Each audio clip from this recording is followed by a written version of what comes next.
Tonight, the Duluth Police Department is searching for a suspect involved in 2 violent home invasions. Yeah, the first happened on Monday near West Kent Road and Cottage Avenue in the Chester Park neighborhood. The second was just yesterday in the area of Vermilion Road and North Hawthorne Road, which is in the Congdon neighborhood. The suspect is described as a white man. Northern News Now's Jeffrey McClure heard from people living in those neighborhoods who say they are on high alert tonight. Chris Carey moved to the Chester Park neighborhood 2.5 years ago.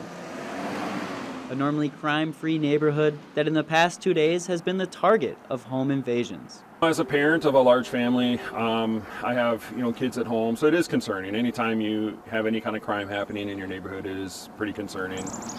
Carey says the news is alarming and hits close to home. It was really kind of shocking last week to come out in the morning and find that someone had gone through our vehicle and just rummaged through our stuff. All of our glove box stuff was sitting in the seat, and we had some items stolen as well. According to Carey, he's not sure if the car theft is related to the recent crimes. Duluth Police Chief Mike Sanoa says the home invasions took place just miles from each other and says they are related. To have an event like this where we have an individual who randomly went into homes, injured individuals, is very concerning. That is not something we typically see in our community. Sanoa says 3 people were sent to the hospital with minor injuries in both cases after the suspect entered their home and made threats to them. With the suspect still on the run, the chief is encouraging folks to stay vigilant and call 911 if they see anything unusual. It takes our whole community to keep us safe.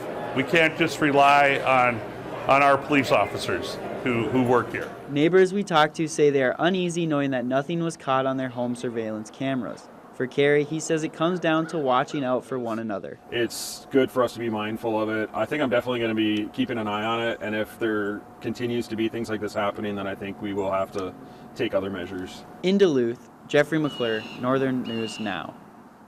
Jeffrey, thank you. Now, police have not indicated how the suspect is getting into these homes.